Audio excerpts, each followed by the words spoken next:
इसीलिए तो 600 साल पुराने साहब के वाणी वचन, सदगुरु कबीर के वचन आज सुनो तो ऐसे लगता है जैसे आज के लिए वे अपनी बात कह रहे हैं।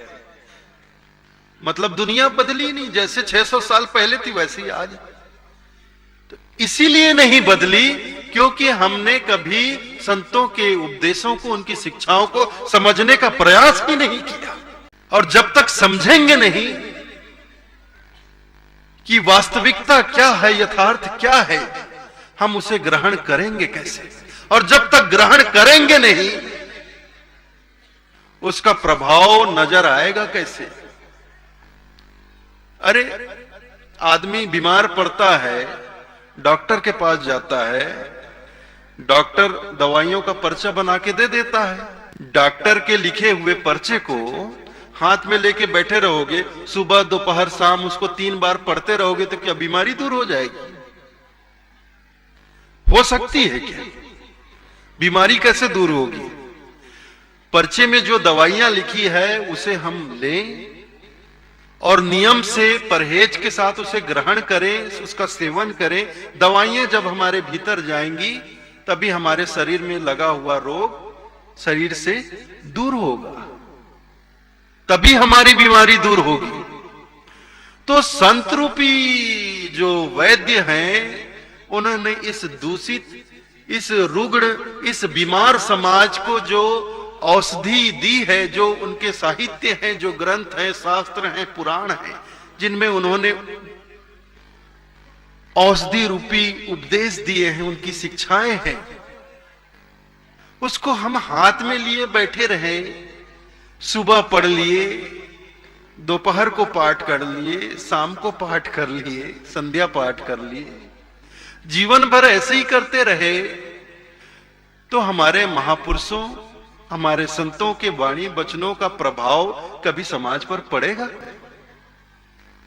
समाज की बुराइयां, समाज की कुरीतियां कभी दूर होंगी? कैसे दूर होंगी? जब तक समाज उसे ग्रहण नहीं करेगा, शिक्षा रूपी औषधि को समाज ग्रहण नहीं करेगा, समाज की बीमारी, समाज की बुराई, समाज की कुरीतियां दूर कैसे होंगी? तो बस हम यही किए जा रहे हैं। हमारे वैद्य रूपी संतों ने जो शिक्षा रूपी औषधि लिख कर दे दी, उसे हाथ में लिए बैठे हैं और पढ़े जा रहे हैं। बस कोई गीता लिए बैठा है, कोई रामायण लिए बैठा है, कोई बाइबिल लिए बैठा है, कोई गुरु ग्रंथ साहब लिए बैठा है, तो कोई कबीरपंथी बीजक लिए बैठे हैं, अनुराग सागर लिए बैठे हैं। सुबह दोपहर शाम पढ़े जा रहे। सिर्फ पढ़ने से क्या होता है? जो पढ़ा अब उसके हिसाब से अपना जीवन ढालेंगे, उसको जो पढ़ा उसे अमल में लाएंगे, तब तो जीवन बदलेगा, तब तो जीवन में परिवर्तन आएगा। जो पढ़ा, जो सुना, उसे अपने हृदय में उतारना भी तो पड़ेगा और हृदय में उतार कर उसे अपने कर्म में लाना होगा। जब कर्म में हम धर्म को उतारेंगे तब तो धर्म का वातावरण संसार में बनेगा। ऐसे ही बन जाएगा क्या धार्मिक वातावरण? प्रेम, शांति, सांप्रदायिक सौहार्द का जो वातावरण हम चाहते हैं कि चारों तरफ खुशहाली हो, शांति हो, हर व्यक्ति खुद को सुरक्षित महसूस करे, आज नहीं करता है। आज तो हर आदमी भय में जीता है, डर में जीता है। केवल इंसानी शरीर धारण कर लेने से कोई इंसान नहीं हो जाता, केवल मनुष्य शरीर धारण करने से कोई मनुष्य नहीं हो जाता, केवल मानव शरीर धारण कर लेने से कोई मानव नहीं हो जाता। जब तक हमारे भीतर मानवता नहीं होगी, हम किसी अर्थ में मानव नहीं। तो इस दृष्टि से आप कबीर पंथ को एक और नाम भी दे सकते हैं, मानव निर्माण संस्था। मानव के अंदर मानवता का संचार करके उसे सही अर्थ में मानव बनाया जाए, ये कबीर पंथ का उद्देश्य है। तो इसी उद्देश्य को लेकर हमारे साहब, हमारे सदगुरु, हमारे आराध्य इस धरा पर अपने चरण रखे थे, पग रखे थे, और उन्होंने मानव मात्र को अपना संदेश दिया। किसी एक जाति विशेष को नहीं, किसी एक वर्ग विशेष को नहीं, किसी एक संप्रदाय विशेष को नहीं। उनकी शिक्षा, उनका संदेश, उनका उपदेश पूरे विश्व मानव के लिए। और जो उनका कार्यकाल था, उनका समय था, भारत देश में उस समय तो हिंदू और मुसलमान जो मैं बात कह रहा हूं, तो दोनों को समान रूप से समझाते थे, चेताते थे और फटकारते भी खूब थे। कुरीतियों पर फटकारते थे, बुराइयों पर फटकारते थे, सांप्रदायिक कट्टरता के लिए फटकारते थे, पाखंडों के लिए फटकारते थे, आडंबर के लिए फटकारते थे। रत्ती भर भी ना हिंदुओं की तरफ झुके, ना मुसलमान की तरफ झुके, बिल्कुल कमलवत रहे, तालाब में रहे, कीचड़ में रहे, लेकिन कमल की तरह सरोवर से ऊपर ही रहे। सरोवर के दलदल में कभी लिप्त नहीं हुए। हिंदू मुस्लिम दो कसबी, एक लीने माला, एक लीने तस्बी, एक पूरब निहारे, एक पश्चिम निहारे, और धर धर सिर धरनी पर धारे। एक रहे एकादशी, एक रहे रोजा, दोनों ने दिल में कभी ना खोजा।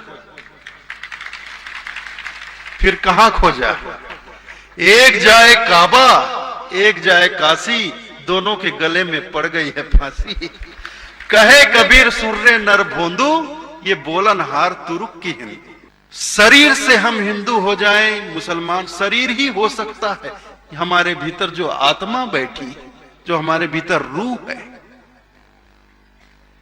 वो ना तो कभी हिंदू हो सकती है, न कभी मुसलमान हो सकती है, न कभी ईसाई हो सकती है, न जैन हो सकती है, न वो सिख हो सकता है। उसका तो अपना अलग ही एक धर्म है, उसका अपना एक अलग ही भाव है, उसकी अपनी एक अलग भंगिमा है। वह शुद्ध निराकार है, निर्गुण है। मेरे लिए दुनिया के तमाम संत उतने ही पूजनीय हैं जितने सदगुरु कबीर साहब पूजनीय हैं, और दुनिया के तमाम संतों के वाणी वचन मानव समाज के लिए उतने ही हितकारी हैं जितने सदगुरु कबीर साहब के वाणी वचन हितकारी हैं। इसलिए आपके नगर में, आपके शहर में किसी भी संत महापुरुषों का सम्मेलन हो, आप वहां जरूर जाएं, और जिस श्रद्धा से, जिस प्रेम से आप अपने पंथ, कबीर पंथ के सम्मेलन में आकर अपने सदगुरु, अपने सतपुरुष साहेब कबीर के वाणी वचनों को सुनते हैं, उसी श्रद्धा और प्रेम से और भी जो संत महात्मा पधारते हैं, उनके वाणी वचनों को भी श्रवण करें। ये कबीर साहब की आज्ञा है। पछा पछी के खेल में सब जग रहा भुलान, निर्भय होय के हरि भजे सोई संत सुजान। सब काहू का लीजिए, साहब कहते हैं, सब काहू का लीजिए, साचा शब्द निहार। पक्ष विपक्ष न मानहु, कहे कबीर विचार। सबका लो, सबका सुनो, सबका लो, सबका ग्रहण करो, लेकिन एक शर्त है, साचा शब्द निहार। सत्य को जांच लो, परख लो, उसके बाद लो, उसके बाद ग्रहण करो, ये जरूरी है। साहब तो अपने वचनों के लिए भी कहते हैं, कहत कबीर सुनो भाई साधो, अमृत वचन हमार, जो भल चाहो आपनो, परखो करो विचार। साहब कहते हैं, कहत कबीर सुनो भाई साधो, अमृत वचन हमार। मेरे वचन अमृत तुल्य हैं, अमृत समान है। कहत कबीर सुनो भाई साधो, अमृत वचन हमार, और जो भल चाहो आपनो, परखो करो विचार। और आप अपना भला चाहते हो, आप अपना कल्याण चाहते हो, आप अपना उद्धार चाहते हो, तो आंख मूंद कर मेरी बातों को स्वीकार मत करो, आंख मूंद कर मेरी बातों पर विश्वास मत करो। जो भल चाहो आपनो, परखो करो विचार। खूब परख लो,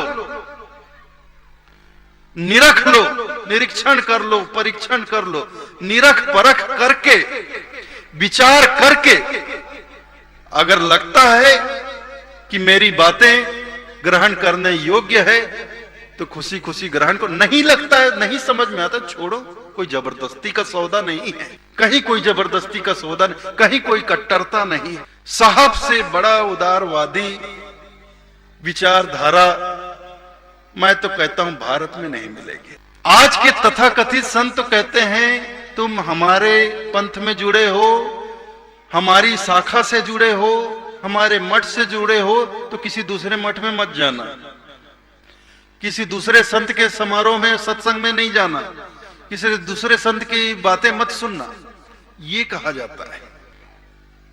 तो ऐसी हृदय की विशालता, ऐसी उदारता आपको कहीं मिलेगी कि सबका हु का लीजिए, सबका लो, सबका सुनो, लेकिन एक शर्त के साथ, सांचा शब्द नहीं, सत्य को निरख कर परख कर विचार करके आप ग्रहण करें। तो ये कबीर पंथ, ये कबीर पंथ का सिद्धांत है, और इसी सिद्धांत को लेकर हमें और आपको साहब के बतलाए हुए मार्ग पर चलना है। गुरु को सर पर राखिए, वो तो सदगुरु हैं, परम सदगुरु हैं। गुरु को सिर पर राखिए, चलिए आज्ञा माही, कहे कबीरता जीव को तीन लोक भय न है।